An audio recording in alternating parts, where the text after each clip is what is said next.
பரிசுத்த நற்செய்தியிலிருந்து வாசகம்.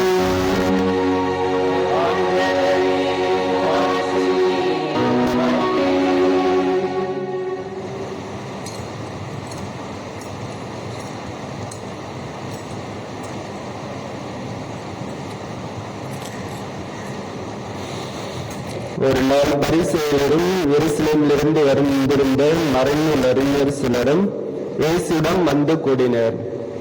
அவருடைய சீடர்கள் சிலர் தீட்டான, அதாவது கழுவாத கைகளால் உண்பதை அவர்கள் கண்டார்கள். பரிசேயரும் யூதர்கள் அனைவருமே தம் மூதாதையர் மரபை பின்பற்றி கைகளை முறைப்படி கழுவாமல் உண்டதில்லை.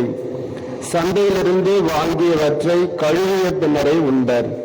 அவ்வாறே கிண்ணங்கள், பரணிகள், செம்புகள் ஆகியவற்றை கழுவுதல் போன்று அவர்கள் கடைபிடிக்க வேண்டிய மரபுகள் இன்னும் பல இருந்தன. ஆகவே பரிசேயரும் மறைநூல் அறிஞரும் அவரை நோக்கி, உன் சீடர் மூதாதையர் மரபுப்படி நடவாமல் தீட்டான கைகளால் உணவு அருந்துவது ஏன் என்று கேட்டனர்.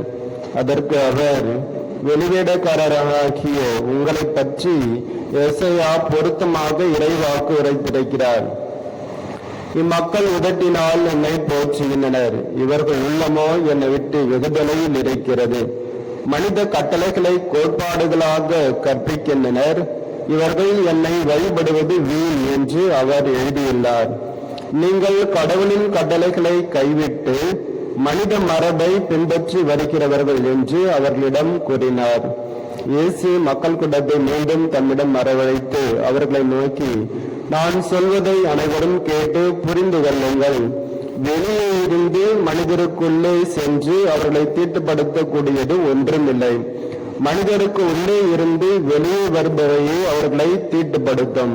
எனவே மனித உள்ளத்திலிருந்தே பறைத்தமை, களவு, கொலை, விபச்சாரம், பேராசை, தீச்செயல், வஞ்சகம், காமவெறி, பொறாமை, பழிப்புரை, செருக்கு, மதிகேடு ஆகியவற்றை செய்ய தூண்டும் தீய எண்ணங்கள் வருகின்றன.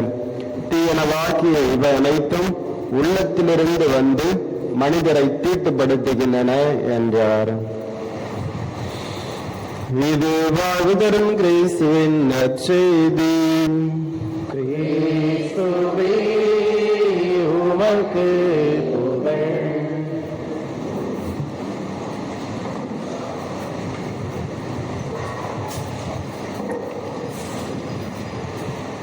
நீங்கள் கடவுளின் கட்டளைகளை கைவிட்டு மனித மரபை பின்பற்றி வருகிறவர்கள். இயேசுவில் பிரியமான சகோதர சகோதரிகளை, கடவுளுடைய கட்டளைகள் எத்தனை கட்டளை கடவுள் கொடுத்திருக்காரு? 10 கட்டளை. திருச்சபை கட்டளைகள் எத்தனை? திருச்சபை கட்டளைகள் மாறக்கூடியதா?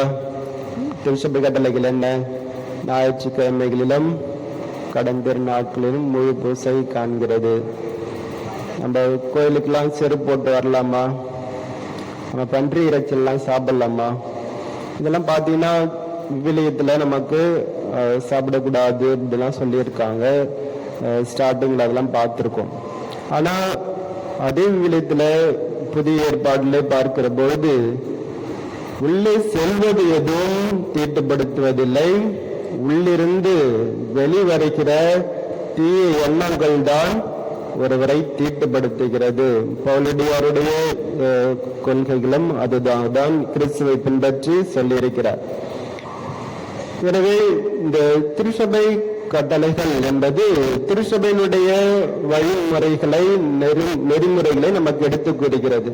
நம் ஞாயிற்றுக்கிழமை முழு பூசை காணணும். எதிலிருந்து எதுவரை முழு பூசை என்பது நமக்கு தெரியும். ஆனா கொரோனா டைம்ல என்ன பண்ணோம்? முழு பூசை காண முடிஞ்சதா? முடியல. அதனால திருச்சபை காலத்துக்கு ஏற்ப, இடத்துக்கு ஏற்ப, அதே சமயத்துல ஒரு கலாச்சாரத்திற்கு ஏற்ப மாற்றி சொல்லுகிற பொழுது அவற்றை நாம் ஏற்றுக்கொள்கிறோம். ஆனால் கடவுளுடைய கட்டளைகள் ஏதாவது இது போல மாற்ற முடியுமா? இன்னைக்கு மட்டும் நீங்க போயிட்டு வேற சாமியை கும்பிட்டு வந்துடுங்க, பரவாயில்ல அப்படின்னு சொல்லிட்டு நம்ம சொல்ல முடியுமா? அதனால கடவுளுடைய கட்டளைகள் என்றுமே மாறாதது. அதே போல சீடர்கள் அவர்களை பொறுத்தவரையில் இயேசுவை பின்பற்றியவர்கள் கிறிஸ்துவனுடைய சிறப்பாக கிறிஸ்துவ மரபை பின்பற்றுபவர்களாக அந்த சமய தலைவர்கள், பரிசேயர்கள், அறிஞர்கள் இவர்கள் எல்லாம் தங்களுடைய வாழ்க்கையிலே தாங்கள் தான் இந்த சமயத்தை தூக்கி நிறுத்துபவர்களாக கருதி கொண்டு அவர்கள் பல்வேறு மரபுகளை இந்த கட்டளைகளிலிருந்து மருங்கி அவர்கள் ஒரு சில மரபுகளை பின்பற்றி அவற்றை முன்னிறுத்திவிட்டு கட்டளைகளை புறந்தள்ளிவிட்ட ஒரு சூழலை பார்க்கிறோம்.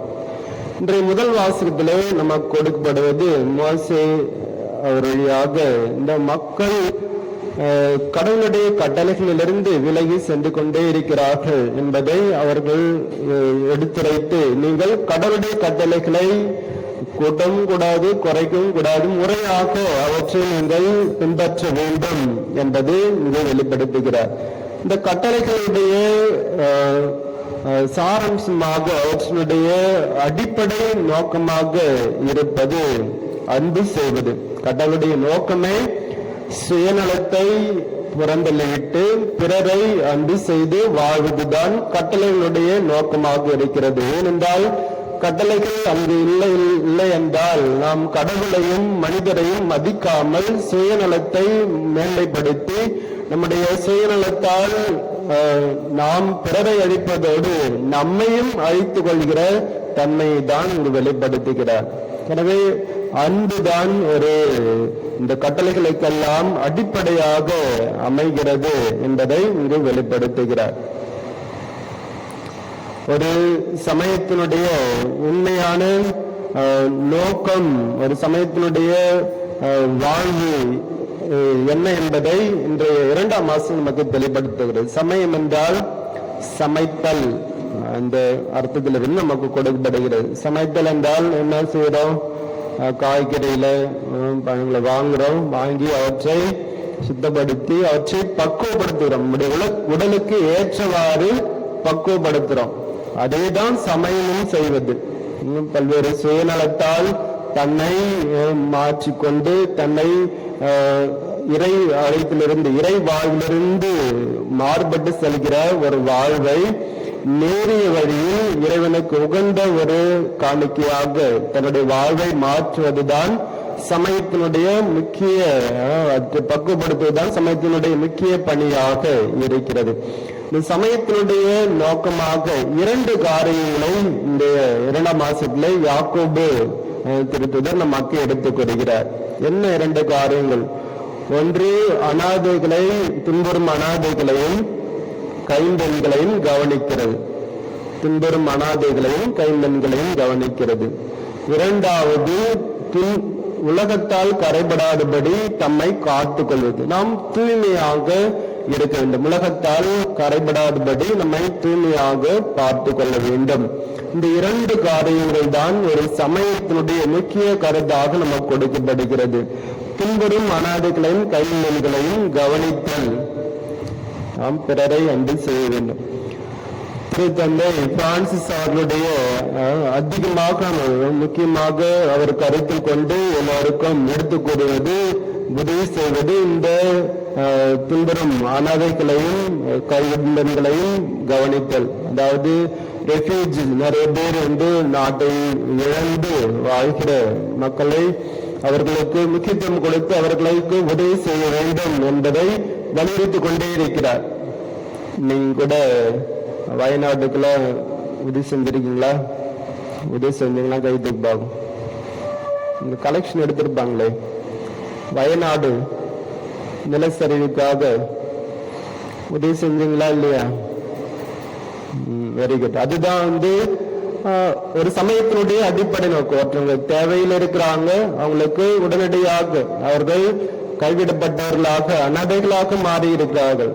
திடீர்னு நல்லா இருந்த குடும்பம் திடீர்னு அது போல மாறி போய் இருக்கிறது. எனவே அப்படிப்பட்ட ஒரு சூழலில் யார் ஒருவர் கடன் கொடுத்து தூக்கி விடுகிறார்களோ அவர்கள் சமயத்தினுடைய உண்மை நோக்கத்தை, அதாவது அன்பு இருந்தால்தான் அதை செய்ய முடியும் எனவே அவற்றை செய்கிறார்கள். அம்பலி கமலி 2 பேர் வந்து பக்கத்து வீட்டுக்காரங்க. 2 பேருக்குமே ஒரு சிறந்த குணம். என்ன குணம்னா உதவி செய்வாங்க. தேவைன்னு சொல்லிட்டு வரவங்களுக்கு உதவி செய்யற ஒரு நல்ல குணம் கொண்டவர்கள். 2 பேருமே எப்பொழுதுமே தங்களுடைய குழந்தைகளை கொடுத்து ஏதாவது உதவி கேட்டு வந்தாங்கன்னா அவங்க குழந்தைகள்கிட்ட கொடு சொல்லுவாங்க. அது போல 2 பேருமே நல்ல உதவி செய்கிறவங்க. வெளிப்புறம் பார்க்குவது. 2 பேருமே இறக்குறாங்க. 2 பேருமே மேல போறாங்க. அங்க போயிட்டு பேதுரு சந்திக்கிறாங்க.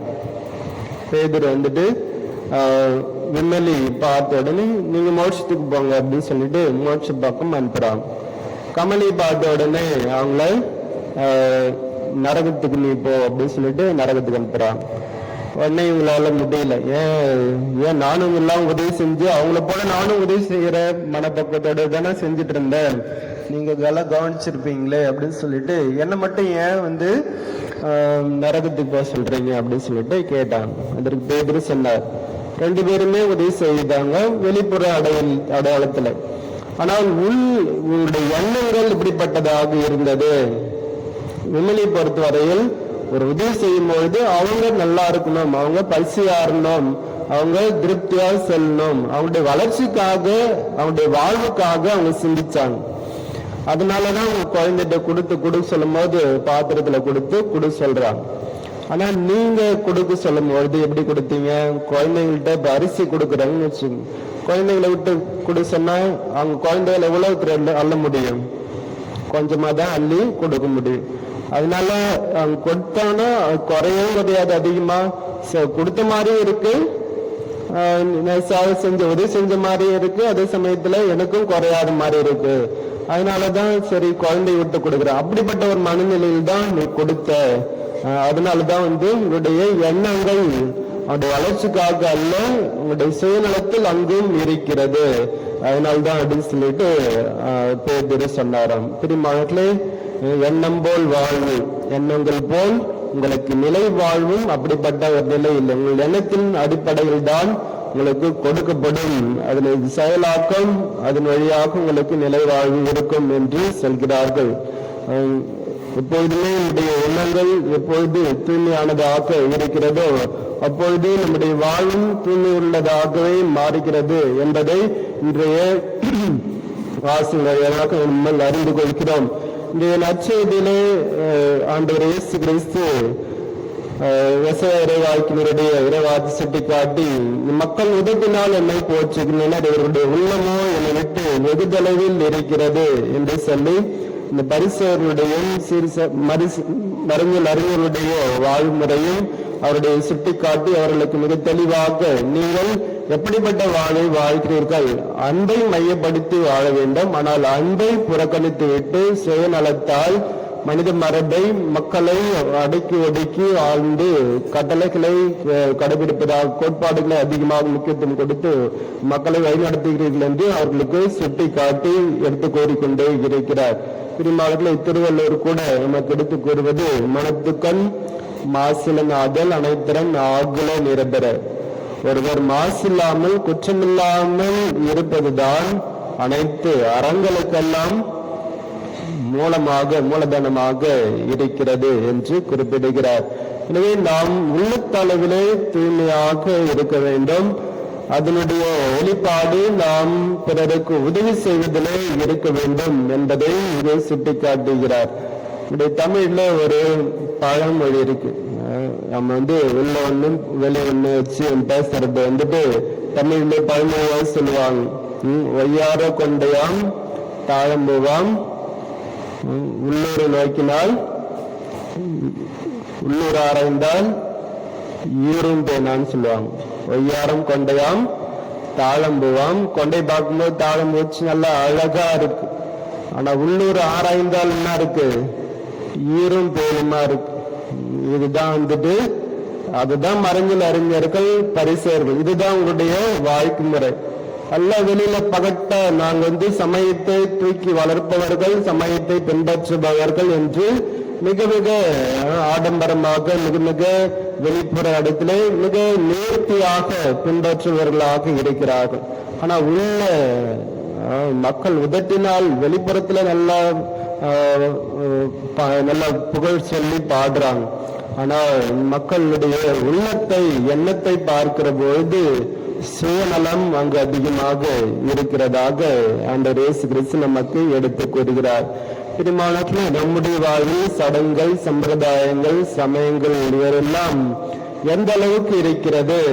நாம் நம்முடைய அநாதைகளையும் கைம்பெண்களையும் அவர்களுக்கு கவனித்தல், அதாவது ஏழைகளுக்கு உதவி செய்வதிலும் நாம் தூய்மையாக இருக்கணும். நம்முடைய எண்ணங்கள், நம்முடைய வார்த்தைகள் தூய்மையாக இருக்க வேண்டும். இந்த இரண்டும் ஒன்றாக சரியாக இருக்கிற பொழுது ஆண்டவர் இயேசு கிறிஸ்து அவர் விட்டு சென்ற அந்த உண்மையான கட்டளைகளை கடைபிடிப்பது என்பது சரியானதாக இருக்கும்.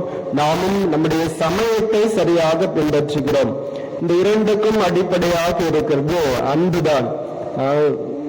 பாலடியார் 1 கொரிந்தியர் 13:13 சொல்லுவார், நம்பிக்கை, எதிர்நோக்கு, அன்பு இவற்றிலே தலை சிறந்தது எது என்றால் அன்புதான் தலை சிறந்தது. அந்த அன்பை எல்லோருக்கும் சென்று சேர வேண்டும். குறிப்பாக அனாதைகளுக்கும், கைவிடப்பட்டவர்களுக்கும், கைம்பெண்களுக்கும் அதை சென்று சேர வேண்டும் என்பதை மிக தெளிவாக யார் ஒருவர் பின்பற்றுகிறார்களோ அவர்கள்தான் உண்மையான சமயத்தை பின்பற்றுகிறார்கள் என்பதை இங்கே வெளிப்படுத்துகிறார். எனவே நம்முடைய வாழ்வு இத்தகைய ஒரு பக்குவப்படுத்தப்பட்ட ஒரு வாழ்வாக, நம்முடைய சாதாரண எளிய வாழ்வில் பிறருக்கு உதவி செய்பவர்களாகவும், நம்முடைய எண்ணங்கள் அவருடைய வாழ்வுக்கும் வளர்ச்சிக்கும் உதவியாக இருக்கும்படியாகவும், அதே சமயத்தில் தூய்மையாக இறைவன் நோக்கி பயணிப்பதாகவும் இருக்க வேண்டி தொடர்ந்து ஜெபிப்போம். ஆமென்.